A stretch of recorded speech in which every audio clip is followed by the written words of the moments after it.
What's up, fellow filmmaking friends? Josh here with Runningscaredmotionpictures, and I'm beyond excited because today with me I have... Baldassaro. How are you, KT? I'm doing really good. I'm very excited to be here. It's just a great setup. Thank you. I'm glad to have you on. You were like one of the first people to reach out and be like, hey, I want on. I like what you're doing. So I appreciate the support. Straight up, I'm always supporting other podcasters. I'm usually like zooming in. So to be in a physical space is like usually I'm in like a green screen, nothing.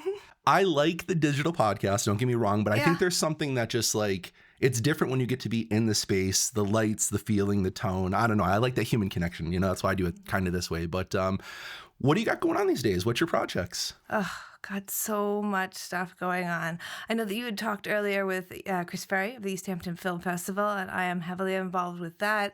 Do a lot of front-facing stuff. I'm the head of the board for selection for horror. So we're picking our films right now. We're going to have those set pretty soon. And then we'll be getting all of the stuff set for that. I'm also making the trophies this year. Nice. So this is the first year we're going to have awards. And we thought it would be a little bit nicer that instead of just giving out plastic trophies or little tiny pieces of paper that you have to frame, I'm making bespoke ceramic 4-inch planters that will have like the East Hampton logo on them, and then we'll put a little laurel plant inside it because you'll be getting your laurels. And so that's just something fun to get to look forward to because, again, it's like part of the East Hampton community. We have a local artist making our trophies. So that's clever. I like that. That's where I met you, is at the East Hampton Film Festival. Yes. You had submitted a short film where you were a girl trapped in a basement. Mm-hmm.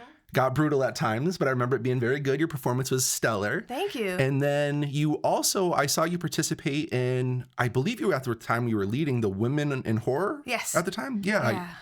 I do a lot of the talkbacks. I do a lot of hosting. I like to host. I have the gift of gab, or I can't shut up. I was going to ask the questions at these people anyway, so they let me get on stage with the mic and like lead the conversation. And so we got to talk to all of the filmmakers for that particular session because Women in Horror is a really like soft spot for me. I did Girl in the Basement, which is the name of the movie about the girl in the basement. We kept it easy for you. Although Hallmark, like 6 years after our movie, Hallmark came out with a movie called Girl in the Basement. And so sometimes reviews for our film on IMDb are clearly for the Hallmark film. And I'm just like, so sorry about that. And you can watch that on YouTube. So if you're watching us on YouTube and you want to see Girl in the Basement, it's a 30-minute body horror. There's an allegory for the personality type of anorexics. So it's a little something fun. It is quite gory, though. So, be ready for that. Link will be in the description below, so head on over and check it out. And then a lot of people might actually recognize me in this iteration because in Girl in the Basement I have dark brown hair with the pink hair as movie Runtime. I'm all over the places just as movie Runtime, which is nice to be able to be like, it's not this there and this, it's all movie Runtime. If you're on Instagram, if you're on TikTok, if you're on YouTube, you can find me at movie Runtime. And that's my social platform where I'm kind of bringing you along on my homework as a filmmaker. I want to learn more about how films work, specifically why some people like things and some people really do not like things. This is opinion. Like, of course, we know when a shot is put together correctly and when it's lit correctly and what bad audio and good audio is, but like, what drives us to hate the things that we hate as much as what drives us to like the things that we like? And particularly my podcast, What If I Don't Like It? I make people who are involved in filmmaking at some level, whether they're critics or they're actors or they're writers, sit down and watch a movie that they said they were never going to watch. Having never watched it, they're just like, I hate Titanic, I don't care what it's about. And then I make them watch it and we see, like, was it as bad as you thought it did? Or were there redeeming qualities to what is considered a pretty epic film?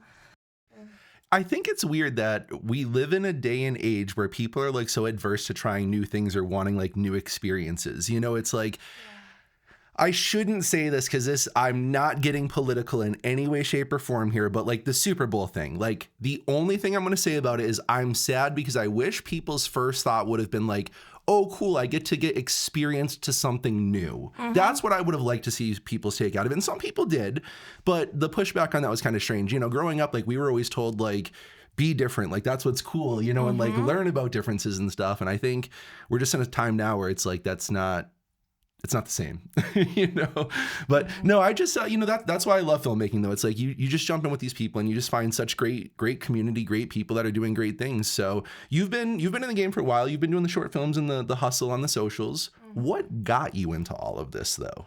When you say this, do you mean filmmaking or like the social stuff? I guess your media journey. Start out with whatever you got into first and then move your way on to where you are now. Oh man, I would say the exact moment in time where I was like, damn it, I'm screwed. This is all I can do.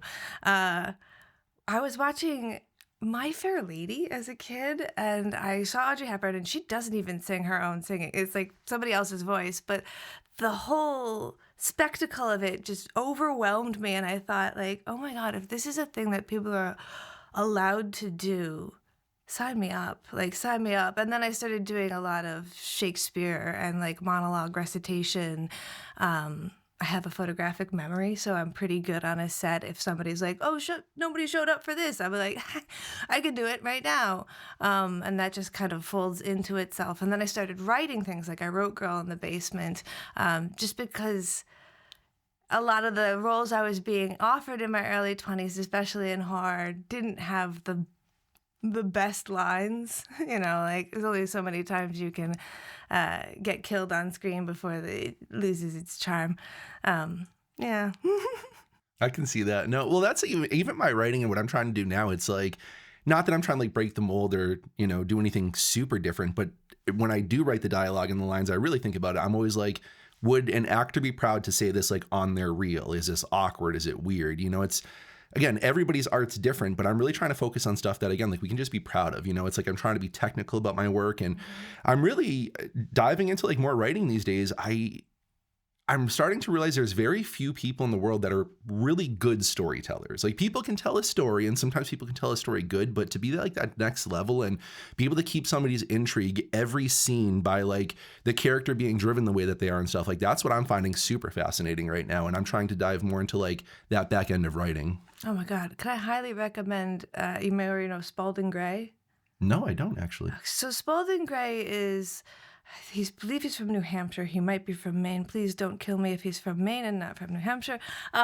He's a stage artist who would do these monologues that were like giant epic monologues. It's kind of like stand-up comedy, but it's not really stand-up comedy because it's really, really moving and it's a whole linear narrative.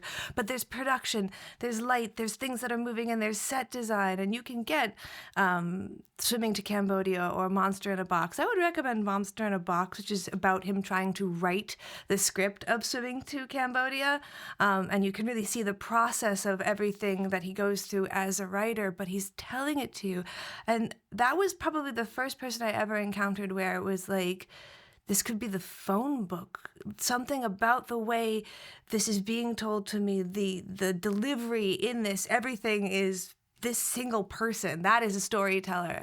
And I would, go look there. So I've never heard of it before, but I'll certainly check it out. I'm sure I pop some clips up too that I'll show off if I can as well. So that's awesome. So you, again, like you've kind of been around the game for a while. You've done a lot of different things. Can you share like a positive story that you've had? Like what's something that's worked out for you in filmmaking? Like, do you have a tip or trick? Like there was a new filmmaker that was watching this. Like, again, you've put some time into it. So what's something that's like worked out for you? Okay. That's a great question. And we were talking about this when we sat down, but we were not yet rolling. I'm really living this advice right now, and I probably would pass this back to my earlier self. Make it exist, then make it perfect. I was so in my head about like, don't even show someone the script unless it's like ready to be filmed. And there's this community of people who want to help you make stuff better. They want to get involved. I really now believe that dialogue is very, very, very hard to write. Write the structure, the skeleton of what you need to convey, and then put actors in there who can make it feel natural, who are going to rearrange, let them play with it a little bit. Unless you're the Coen brothers, your dialogue shouldn't be so precious, and just let the actors have it, because sometimes a scene fails, not because of the actor's performance, but it's like, who could ever say that line? I'll be watching a movie, I'm like, no one ever talks like this? I mean, I guess sometimes Sorkin films push that line for me. I can see that, yeah. Yeah, but it works. I watched a YouTube video not too long ago that was basically like, if you want to write good dialogue, you have to write unnatural dialogue. Yeah. And it's kind of true, because when I sit down and I start writing at first, I'm always like, I need to make this believable. And my believable is I always try to make it natural. But then when I look at it on page, it's usually fine on page, but it comes down to like the first table read is like the first time where I'm like, no, that's got, but I'm somebody like, any writer is going to hate me saying this, but like, I think the words on the page it's the first part of the art. It really, for me, what I get out of it is I love seeing the actor or actress take the interpretation. Not one time have I ever written like a piece of dialogue and they've given me the same inflection that I had it back in my head like when I wrote it. It's always something different, and it's like, that's one of my favorite things about filmmaking, you know, just seeing people's interpretations of it. So I'm not knocking the writing. I think the writing is very important. But again, for me, I just love that, like, from the page to what are you saying and how are you saying it when we're pressing record. That's what I think is cool. Oh, yeah. There's that famous French New Wave cinema quote about, like, you make a movie 3 times when you're making a movie. Once when you write the script, once when you film the script, and then again when you edit it. Because you're right, the delivery of the actor can be there, and then we put a little bit of music on the back and push you a certain way, or we frame it just a little closer, just a little big, and then you start to realize, like, oh, this is a community effort. We are all coming together to make a beautiful piece that's subconsciously hitting the audience. But yeah, if anybody fails, it kind of doesn't all shimmer at the same tone. I hear you. I love your tip, though. Like, you basically just have to get it, make it real, and then you can make it perfect. You know, I brought that up in a past episode where I was talking about my buddy Matt that I work with. Super intelligent guy, writes great. He's just like, he's got to commit to it. And I'm like, listen, once it's on the page, get your 10 pages down, then go through, smash it out, make it better. It's like, and that's the thing too. Sometimes you can't make it better until you really have it like on the page and you can see it from that different view and you get to see your story differently. And then you can really see, like, here's my problem here. And sometimes it's a matter of like, your writing's not even the problem. It's like, you just need to move around a scene or something and then things fall into place. But if you don't have it written down, you don't have that option to even find those things. So I couldn't agree with you more. Mm-hmm. Make it real and then make it perfect. So do you have anything that you would say to avoid or try to watch out for? Getting hung up on formatting. I know that screenplays are in a very specific format, and some of us maybe you're from concrete poetry, maybe you're from writing short stories. Don't get stuck trying to format everything. Again, just get it on the page. You could almost hire an editor later on to format it for you if you've got enough of a piece there. I think early on, a lot of times they're like, people have to buy a software to make sure I'm formatting it correctly. Like, don't worry about that. We talk about that a lot. It's not getting hung up on the little things, right? It's not about your camera. It's not about the way you write. It's about getting the right people together and getting something done. Not about your camera. No, it's not. It's funny because when I first got into filmmaking, I remember that's what you do. You're like, well, if I get good at cameras, I'll make a good movie. And it's like, a camera is a small part of what we're actually doing. Honestly, it's a very, very small part. And I'm really starting to realize now that I'm putting more effort into writing, it's like, there's so much that goes into the story part of it. I'm not trying to knock myself when I say this, but like, I'm starting to realize now, like, I've never even written like a story. I've written sequences of events, but a story like has to hook you and be motivated from start to finish. And like, I've never told anything that's that engaging. And like, that's not a knock on myself. That's like I can recognize where I can grow and how my writing can improve. So I've really been like turning that into like what I've been working on recently. So I'm really curious to see, because I used to record audio and like the saying was like, the better you start with, the better you're going to end with. Mm-hmm. I feel like the script is definitely the same way. The better script you have, the better your project is going to end with. I would absolutely like work on other people's scripts. But again, like, I'm a shoestring budget guy and I work fast, and sometimes I get inspired and I want to shoot a project like next weekend. So it's easier for me to just write it and get it going.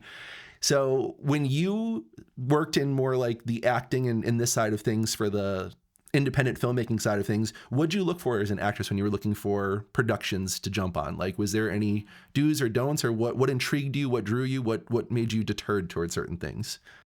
I think the thing that would always bite me in the butt was if you had cool enough special effects, or if you're doing something really gory, or if my my friends who are doing the special effects were like, we're going to do this thing and have someone's head explode, I would always be like, I have to be part of that.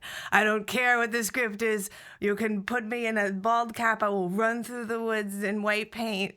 This is going to be, I love guerrilla filmmaking. So that didn't always pay very well, but it does have some of my best credits.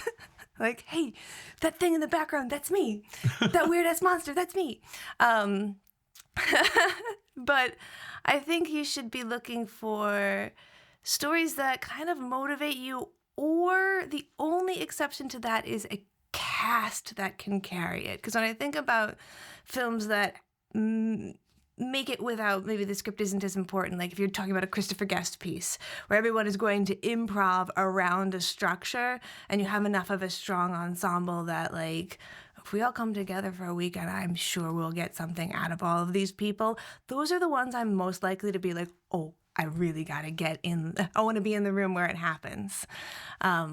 Or scripts that, like, you can just, there are a few scripts I've read, they're just so few though, and they don't always have a role for me, that are just like, God, I need this to be a movie. A friend of mine, Christian Banda, has a film called 98 Honda, and it is just, they did a short of it. You can see it on YouTube. They're trying to get funding for the whole thing. If they can't get it funded, they will tell me how it ends. But boy, it's so fascinating. I'm like, I do need to know how it ends, though. Eventually, please tell me how it ends. So yeah, things that really just kind of put the hook in you. And doing so many TikToks and short form video now, because I used to be long. I like to do long form. My first podcast, I think, episode was 4 hours. I now know about hooking. How we're going to hook real quick. We don't have time. We're doing more of a guerrilla story making in that way. I like that. I like that a lot. So you've done kind of the full gamut. You're doing the TikTok stuff now. You've done some acting and a bunch of screen work. If there was somebody new that was thinking about getting into this now, what would you say to them as far as like, where should they start? Should they start on TikTok? Should they start with trying to find a local crew? How should they go about that? I would ask them the follow-up question, like, where do you see yourself? Like, I like to wear a lot of chef's hats. I like to be the head cook and the bottle washer. I'll carry a table and I'll build the table and I'll tape the table. Like, I'll do all the roles. I don't care. But I think if you are looking to be camera front facing, like if you want to be an actor, they are saying you have to be on social media. They are saying again and again, you have to have some sort of presence. That being said, taping yourself every day naturalizes your experience in front of the camera. We are all doing pre-tape auditions now. Almost everything I do is to tape it yourself and mail it in, and then we'll go and see if we have to move forward from that point. So this is just daily practice for how to do that without doing the lighting so bad that no one cares what you're saying, making your hair look so terrible no one cares what you're saying, your audio is so bad no one cares what you're saying, like those little things. And if you're in the union, which I am, you can get reimbursed for certain aspects of because it is a lot of work. Like, it's a double-edged sword. It's nice to say I don't have to drive to Boston for all of these auditions, but it's all of a sudden now you are a lighting person, an audio person. You need to know about all of these, what kind of light you should be using, where you should be standing, where it used to just be show up and stand on the X. So you're kind of forced into being that. If you want to be in the crew, if you want to be making movies, you should be looking at people in your community. You probably already bothered everybody in your family and you ran out of them. So put something out there. You'd be surprised how many people are like, actually, I need something for my reel, or that does sound fun, or there's a special effects person who's never tried that before. We're very near a Six Flags, so there's a lot of Six Flags artists who do Fright Night who are free when it's not October. Plus, we're lucky to have Demented FX around us too. That's true, yes. Yeah. I think you hit on some really good points there. I didn't even think about that. Like, just by being on social, like you're really exposing yourself a lot to being in front of the camera. I guess, I always try to look for like tips to give people too. When I send somebody like an audition part, typically I'll only send like 4 or 5 lines. If I see that they're just reading it back to me, like I'm instantly like, you couldn't remember 4 lines. Like, if you couldn't remember 4 lines now, what makes me think you're going to show up and like knock this out of the park later? I think it's about the effort, right? And it's like you said, like you can start putting in effort before somebody even sends you a script. The other thing too is like, I'm a small production company, but still one of the first things I look for when there's an actor, actress I don't know, I do look at their socials. I want to see what they're about. I want to make sure they're not waving guns around their homepage or like, you know, doing something that's like going to put me or anybody that's on set in a spot we shouldn't be in. If they don't have that and I have nothing to go off of, sometimes you just got to kind of move on because you can't take that chance. Yeah. And if you're seeing that this person is posting reliably every day for 2 years, that's kind of a reliable, you're like, okay, if I book them, I think they'll show up. They've been showing up for themselves every single day doing this. I have a sense of their ability to deliver lines. Like if you're writing your own stuff or if you're talking to the camera and you can't make it sound like you believe yourself, I don't maybe need to even send you those 4 lines. Yeah, no, I agree with that. So you've done some writing. What was your process when you wrote? Were you inspired? Like, did you have an image that inspired you for a story, or what was your craft? How'd you do it? I have an unfortunate, like, very easy button of if you bet me to do something, I will all of a sudden not have ADHD anymore and it'll get done like that. And so I got into like, I think it was an argument over how many actors it was actually necessary to even have to make a movie because we'd had so many actors flake out on us on so many ensemble pieces. So started getting involved with this like group of actors and film like cinematographers, but not the directors or writers, who kept getting put into bad stuff. And we're like, if we do this together, maybe it won't suck so much. And I was so upset with how constantly like I kept winding up like, I don't even get pants in this particular role. Like, I'm going to write a better piece for everybody. It'll have 1 location and like 4 actors. And so that sort of to build out the like, I guess it was a bottle episode is basically what I wrote, a horror bottle episode. And that's why it's like 32 minutes long. 'Cause I pictured it as being sort of a Twilight Zone. You know, what if on the day that you've been kidnapped by a serial killer and they've put you in their basement and they're going to try and kill you, they accidentally slip and die and fall on the trapdoor that you're underneath and you can't get out. Like, they were both supposed to kill you, but now they're blocking the way. Like, what would you do? How would you deal with that? And it just kind of iterated out from there. And then we kickstarted it. And once people give you money, you're like, oh, we really do have to do this. Yeah. So I guess I just have to find more people to bet me to do stuff. Like, that sounds stupid. Or like, I'll show you. There you go. How many days did you shoot that over?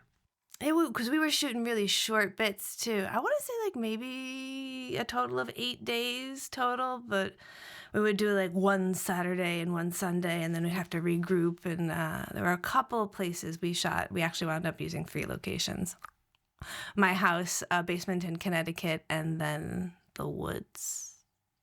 Is there something that you can share with us, a story about that time during filming that project where something didn't work out for you, but you made it work? How are you resourceful? How'd you fix it? Ooh.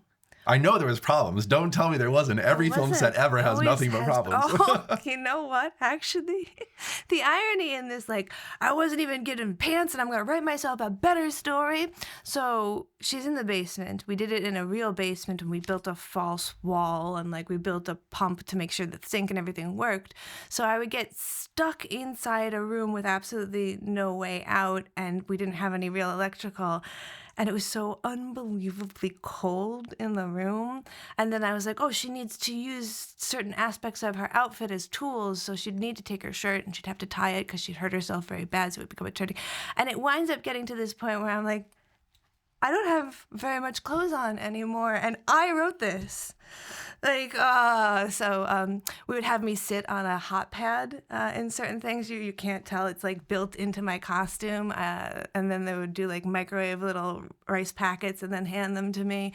Or I'd be in like a bathrobe like this and then we'd go shoot and then done. That's also how I wound up doing Purge election year, which is another one where it was like 2:00 in the morning. It's November and like I'm covered in fake blood on a street and they're just like, cover and then let go and then just hope to God you don't faint because it's so cold. The only project I really shot in the wintertime that was cold, I shot a little short called Mick, stood for Man in Car, and there were 2 cars, and the problem was when you weren't filming, like you had to be in the car, like warming up, fingers didn't work.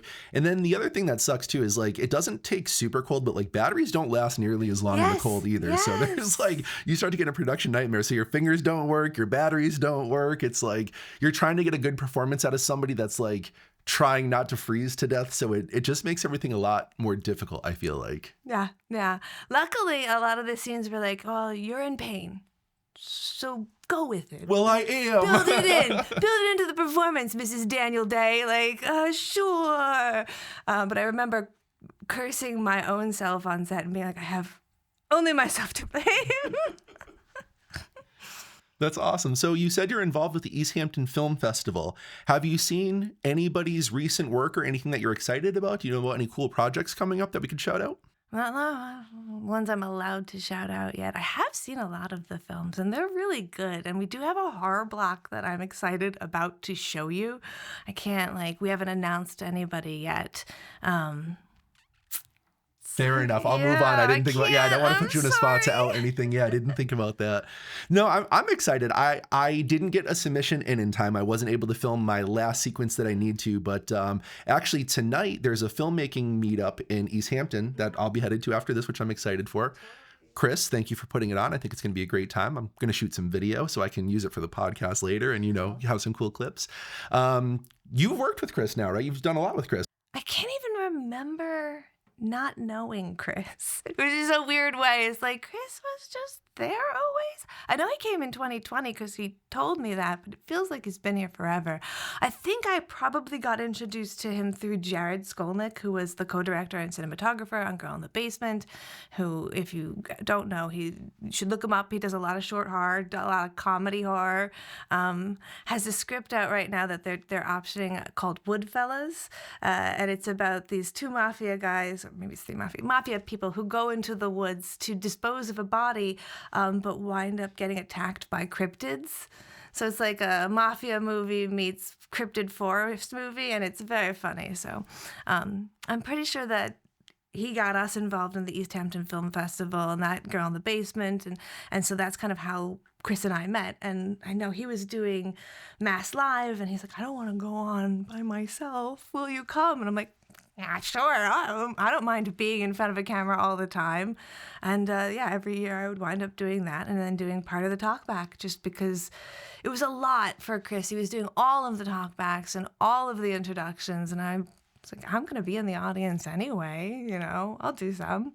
That's awesome. Yeah, I'm glad to see he's got some help this year and he's expanding and growing year after year.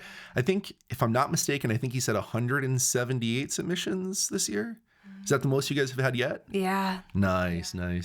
Well, that's just exciting because, again, I would imagine the first year you start something like that, there's got to be some nerves, right? Like, what if it flops? What if nobody cares? Because to get people to care about anything these days, it's hard.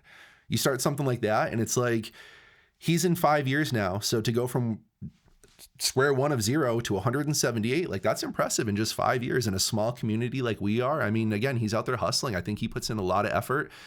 And, it's like, what I love about Chris is he's somebody, just the way he talks to people, he's always encouraging you. He always wants you to chase your dream and make your film and do it. He knows how important it is. I think I've mentioned this before in probably a past podcast, where I was showing him a cut of something that I'm working on, and just the way that he watches it and looks at it, you're just I felt appreciative from that. I'm like, man, I can't, you watch it with the same intent that I watch it. And that's a weird, you just don't see people do that, Mm-hmm. Even if he's not the producer or invested in any way, he is actually emotionally and deeply invested. And he's just such a champion. Yeah, I definitely think I wouldn't still be going as hard as I am if I didn't have a little bit of that there. Yeah, it's really nice. No, I definitely agree. So Chris, thank you again. I have probably given you a shout out every episode, and I probably will continue because, again, you're a big part of why we started this. So I don't know, it's just cool.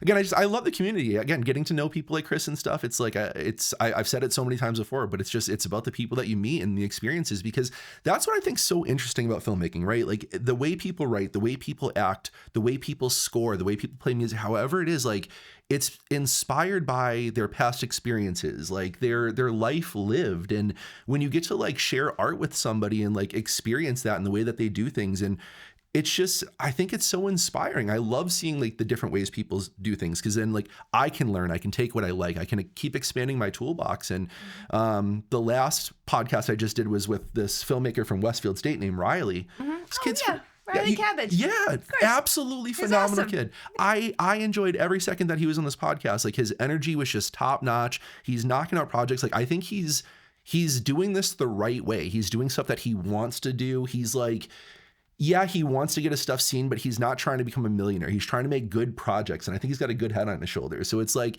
even starting the podcast to get to meet people like that. And then what's cool too is like the people I meet, I keep seeing through their work, like when I dive deeper into it, like all the same actors and actresses that I know showing up in the projects and stuff like that. So it's just cool, because I'm glad to see that like there's still a healthy like scene for acting and short films and stuff going on in this area. Oh yeah.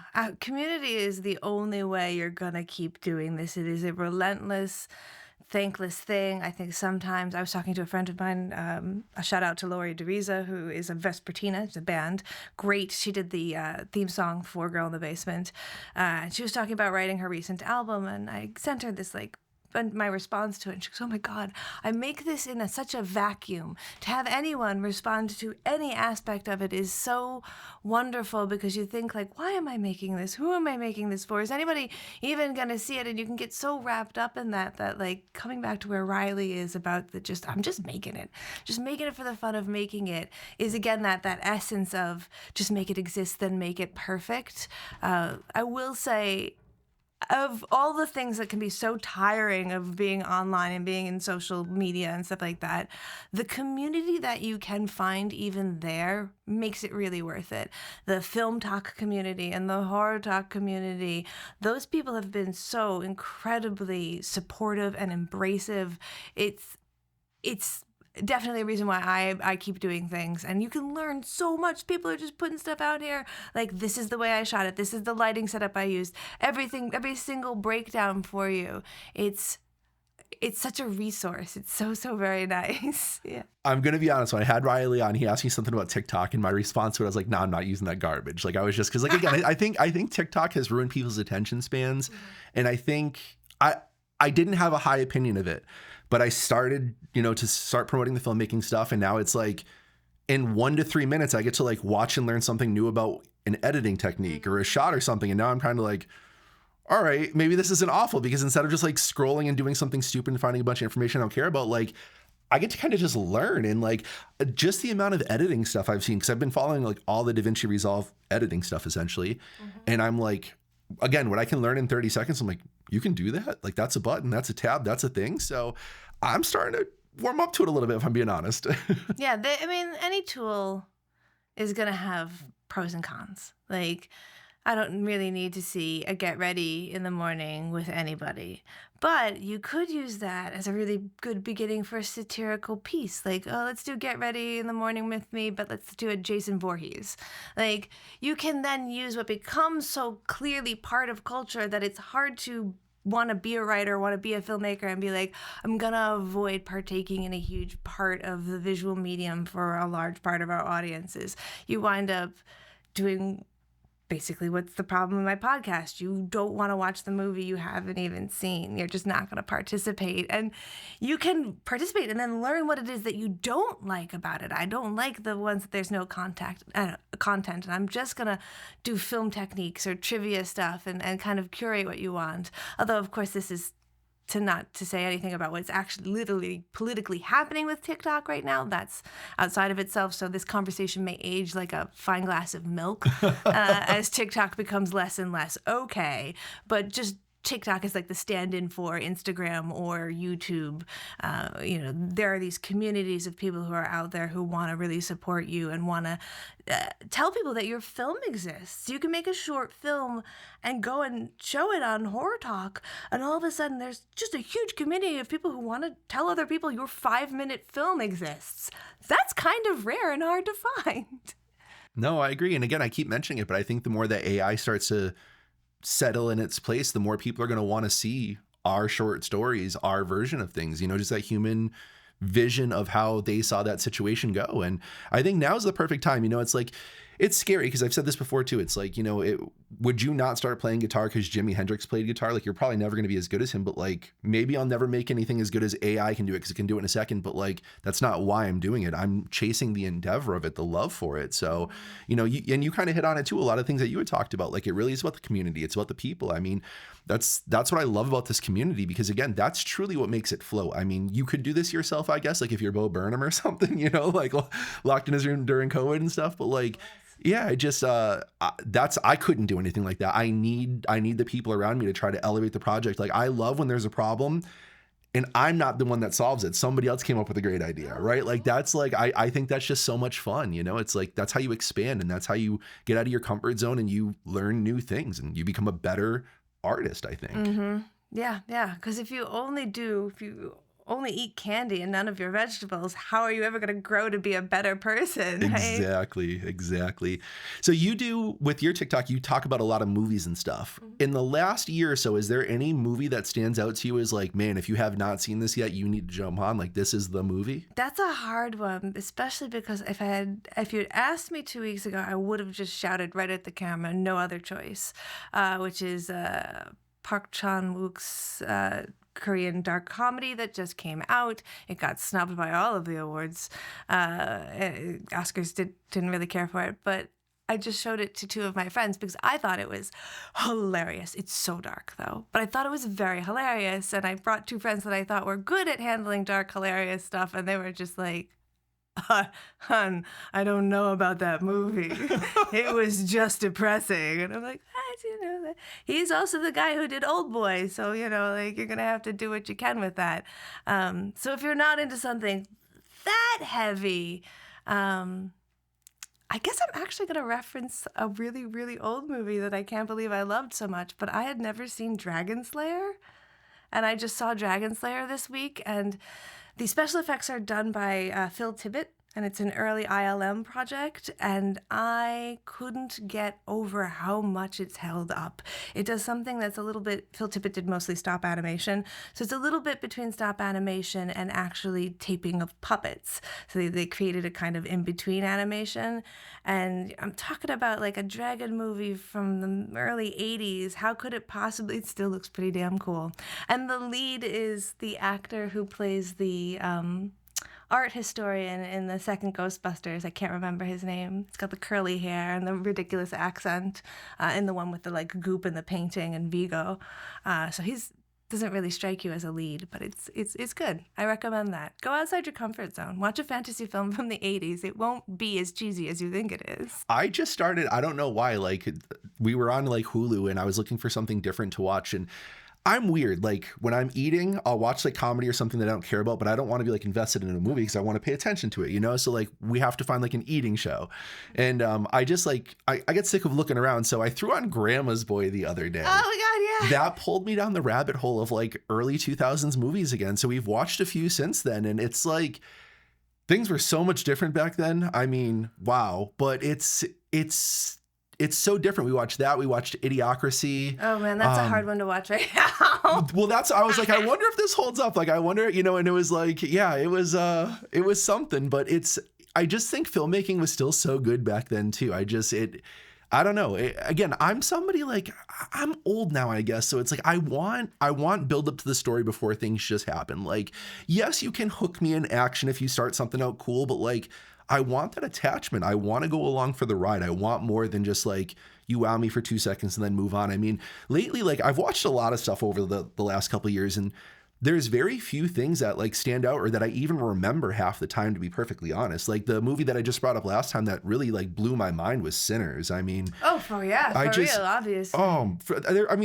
We could have 10 podcasts just talking about that movie alone. The one thing that I'll bring up that I thought was truly like, that gave me the chills was the scene with the music and the flashback and all the generations. Like, I think that was something that was so difficult to pull off right in the way he did it. It could have been cheesy and you could have completely missed the mark, and like, I could have fell out of the movie right then and there, but it was like, just beautiful. Everything about that movie from start to finish. I was like, people complain, they're like, well, some of the pacing is, dude, shut up. Like, watch the movie and enjoy it. Care about characters for a minute. Like, everything doesn't need to just happen in like 2 seconds. Like, I was so immersed into that movie, just watching like the different splices of film that they had going into that. It was the IMAX and the Panavision. They said it was the first time ever that they mixed those two formats. Yeah, which I was going to say, did you see it in a regular theater? No, I watched it in Netflix upstairs. Yeah, so because that exact scene that you're talking about, if you saw it in IMAX, what actually happens is the frame aspect ratio shifts out on you, and it actually expands, and it's so subtle that you could almost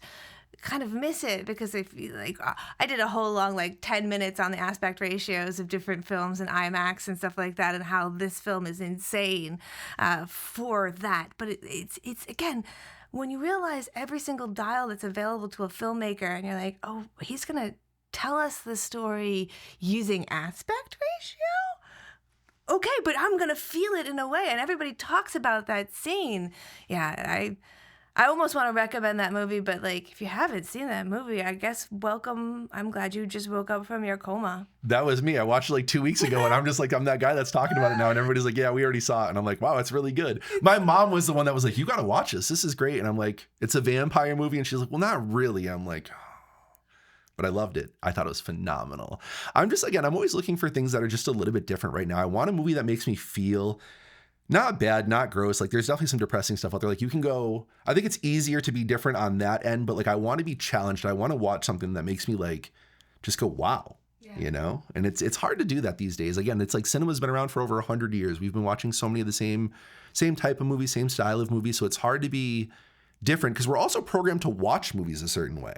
Mm-hmm. There's a certain time that movies come out. There's a 3-act structure. Things should happen at a certain time. Page 11, inciting incident, things like that. So it's I think you have to have a great grasp and understanding of the rules to know how to break them. But I think a lot of people don't get to that point. I think, especially, somebody like me too, I picked up a camera and I'm like, hey, I'm going to start shooting cool stuff. But I didn't understand how in depth all this stuff really is, Yeah, how much meaning is put into the way in which you actually frame the story that you're telling, and why you make those choices. It's not just point camera at action and go. Yeah, I would have to say the last film that truly astonished me was Everything Everywhere All at Once. That's just, every single sense in my body was just wow, this is filmmaking I haven't seen in a very long time. And they have a film prior to that called Swiss Army Man, which I recommend with a little asterisk, because the idea is that Paul Dano discovers Daniel Radcliffe's body, and he can use him kind of like a Swiss Army tool, but mostly through farting. So if that doesn't intrigue you, don't watch it. If you heard that and you're like, what? It's as magical as it seems. It is. I actually own it on Blu-ray. It's it's a wild movie, but it's one of those ones where it's You're not gonna expect it. You're not. It's one of those ones where if you're looking for something to watch and you're like, you know what, I want something different. It's intriguing. It's interesting enough. What was it? Everything Everywhere All at Once? Yeah. That was, so to be honest, I've never seen it. So I absolutely should. And it's crazy that I haven't, because when that movie first came out, I remember they were saying that the different worlds or whatever universes they were shooting in, they were using different cameras and different lenses. So that way each world felt completely different. That's a crazy concept, It's it's just so next level. And I mean, I see how that works, and I could see how you could do it. So it's on my list. I'll have to go back and watch that for sure. Maybe I'll make you watch it and come on my podcast. I will. No, I do want to watch it though. I'm not trying to dodge it. I just it's funny. I get home at night and it's I try to be inspired. I'm like, well, I can edit, I can write, I can work on my stuff. So I've been trying to do that a lot more. In 6 days, though, I do get a new Boston Terrier, so I'm going to be off the map for a little while, just playing with the puppy nonstop. I'm not going to ask anybody to do anything with a new Boston Terrier. Although on the show I don't stick strictly to films that people were hard pass. I do make people kind of even look at that so you just kept missing it. Why? And then the more you pick at that, there's a little bit behind the sticker, there's another sticker, and they're like, well, actually, and you kind of dive in a little bit more. So that's also an interesting reason to have simply not seen something I just kept missing it. I feel in today's day and age, I find myself, and I know this is weird, and I know this is not just me. If I see a movie that's 2.5 hours, I'm like, that's a big commitment. But then I'll watch a series, I'll watch 6 episodes back to back to back without even taking a break. there is a mental like thing to it for sure. Absolutely. I mean, I have a baseball cap in my car right now that says "Make movies shorter," and then on the back it says 93 minutes with credits. I do really wish that I love a movie that's long when it deserves it. Absolutely. If you have a long story to tell, there are movies that can be long. I feel like everyone is now just making their movies longer in the kind of way that we make dishes at restaurants bigger. People are paying so much, so they have to get so much, otherwise they feel like they don't get what they pay for. And that's when you start to get the classic thing everyone wants to say now is the pacing was a little off. That's just, you can say that about any movie and no one can really kind of get in your way about it. Because a lot of the movies, the pacing is a little off. It doesn't need to be over 2 hours. I do think medium matters, though, where if you're going to tell a story that needs to be almost as long as a miniseries, like 4 or 5 hours, maybe it should be a television show. And TV shows used to have 27 episodes, and now they have more like 6. Like Night of the Seven Kingdoms, I think it's like 5 hours, 45 minutes of actual content in its first 6-episode season. That's like a Brady Corbett movie. Like, why are movies and television series starting to converge with regards to length? I don't think a season of a show should be as long as a movie. So like, we gotta suss this out, because I definitely heard someone on TikTok this morning say, I just watched a short film that was an hour and a half, and I was like, girl. You just watched a movie. You just watched a movie.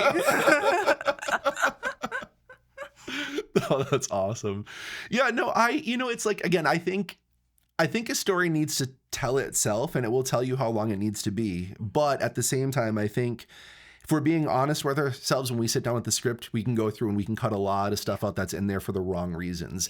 I'm working on a script right now that's it's like a noir detective thing. And I had this really cool hook where, like, one of the things I wanted to play with this noir thing is like different accents, different language and stuff like that. Like I've never messed with that before, and I thought like it fit the style really cool. And I wrote this scene that I thought I was like really slick for, where this dumb detective basically talks to this guy. The guy only speaks Spanish. He gets everything wrong, but it kind of works out for him. And I'm like, I really liked it at first, but like when I'm looking at this, I'm like, this is like 2.5 minutes of my short film.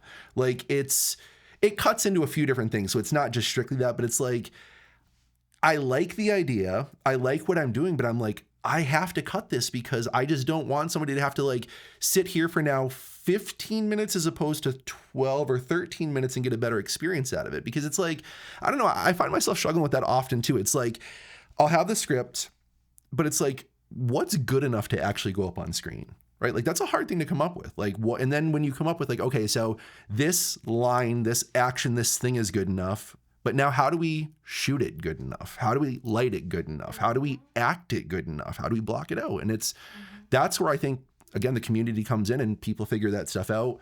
Actors start figuring out their spots and their marking. You're looking at the room, the location, lighting's moving around. And it's just like that dance of everybody working together. It's like, it's addicting. It's fun. It's like, that's what I look for. Yeah.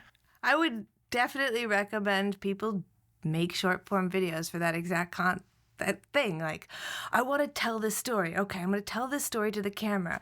Once you start telling a story to the camera, you will realize how short 3 minutes actually is. Okay, so what can I... Oh yeah, I kind of tell this part twice there for no reason, or is this aggrandizing? It's like, what's at the meat and potatoes of this? Yes, you have to hook people in a short form, but you also have to kind of know how to boil stuff down into a deliverable way. I'm not saying everything should be 3 minutes, but that kind of daily activity of being less precious with the way that you tell a simple story can bleed out into how you write a longer piece. And it's just helpful to just not be so precious about it. Cut and keep cutting and cutting and being like, oh, okay, what's really needed here? Kill your darlings, right? Yeah. Like you have to. Oh, and like, especially if you're like, I want to write this. Okay, well, do we have the set for that? Do we really have the money for that? How can we get the essence of that without having to have a space scenario, right? Yeah. So sometimes when you're writing, you have to think about your budget too.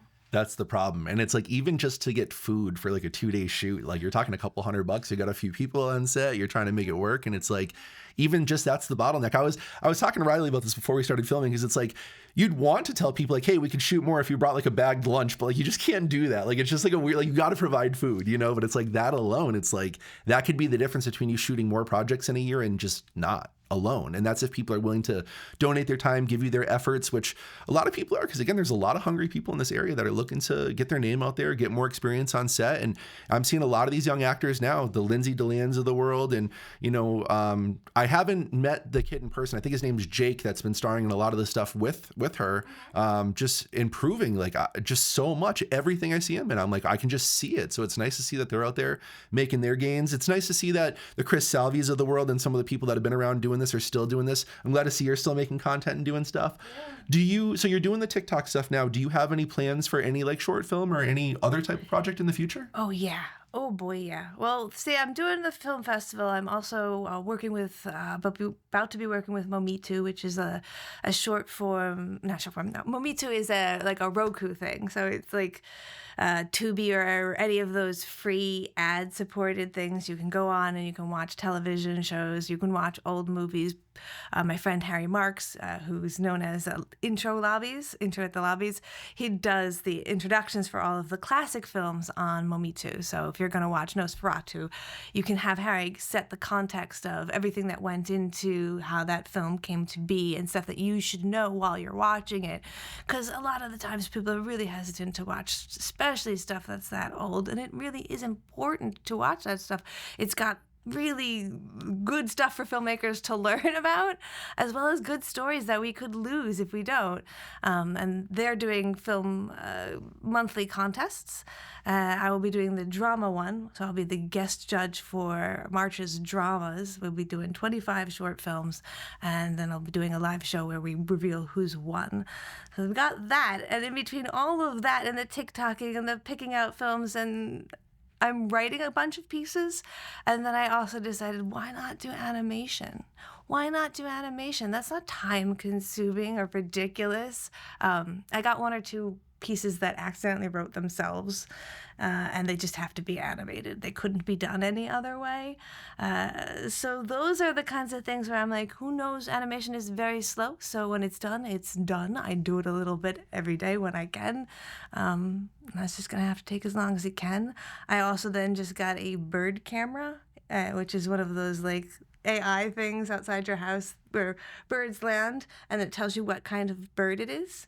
And I realized that's just another camera.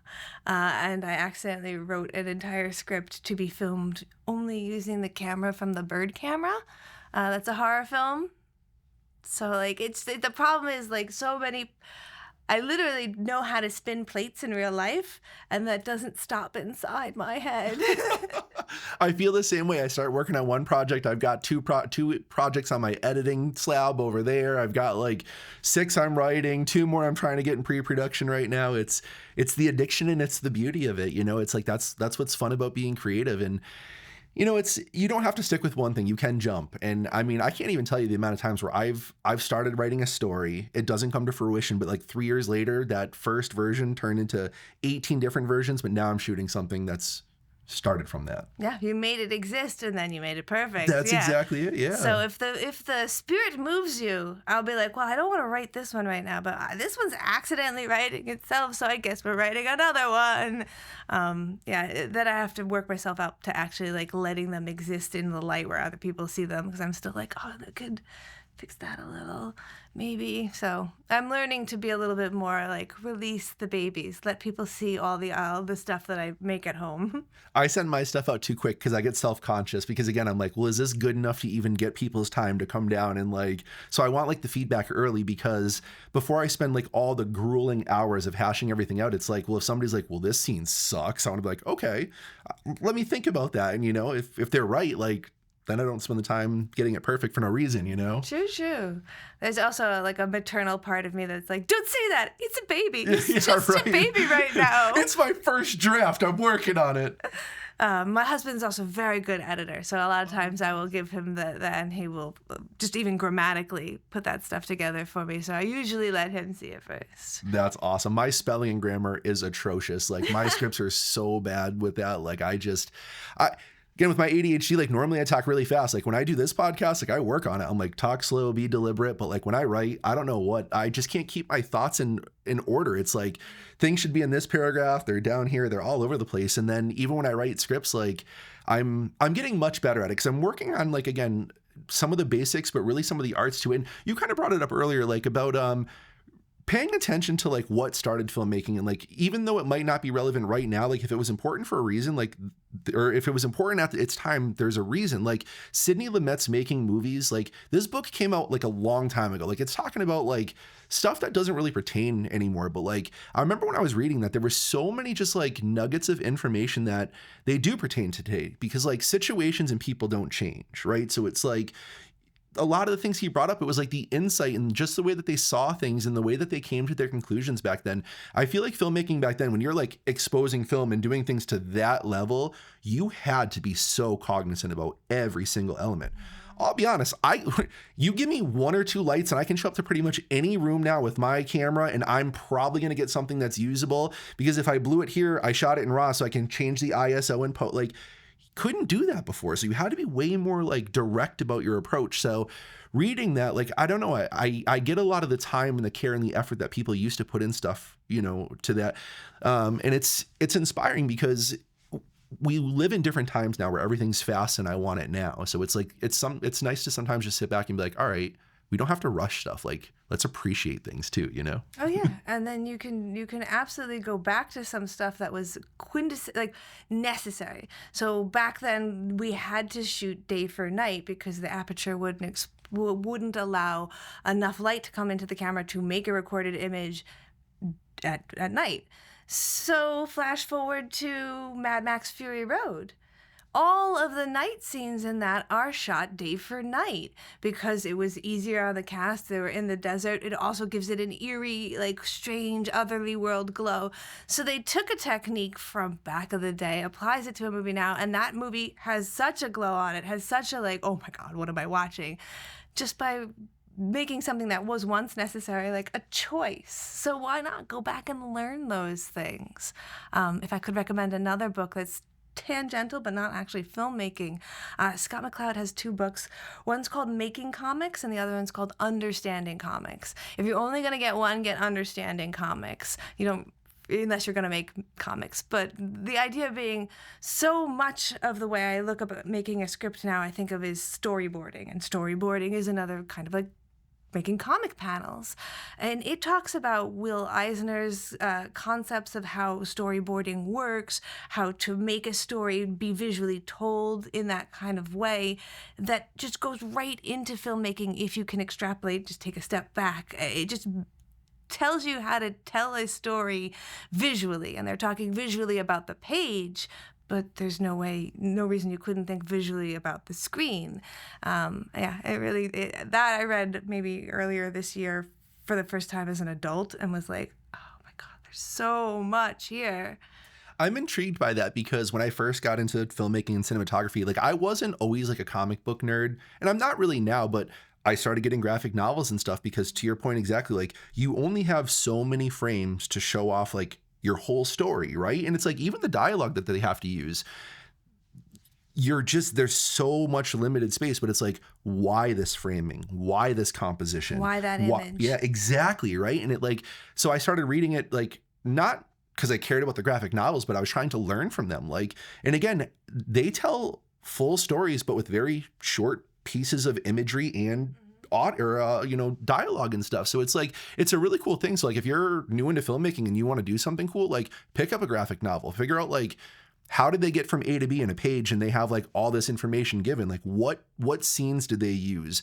What framing did they use? You know, is it zoomed in on an eye? Is it a wide shot? And just pay attention because it's like, it is good storytelling. Yeah. And even sometimes like we're talking about being so responsive to sinners because of the way that they broke the frame.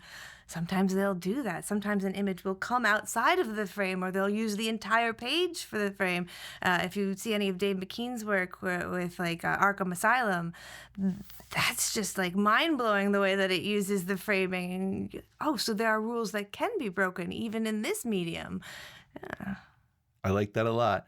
So where could people find you and all the stuff you've got going on right now? Very easy. Type a movie runtime into literally anything. You type it into Google, you type it into TikTok, Instagram, YouTube.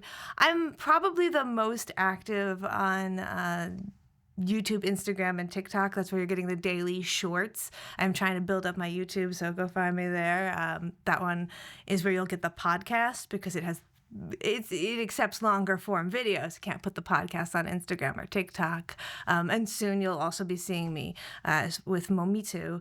But yeah, that's probably the best way to get me. Type movie runtime into something and I'll show up. Well, I want to thank you for taking your time and effort to come down and be on the podcast today. Everything that you just listed will be in the description below. So I encourage you, if you're watching this, go on, subscribe, show love and support. KT, thank you so much for coming down. Absolutely. Thanks for having me on. Appreciate your time. Yeah. Stay safe. Stay creative.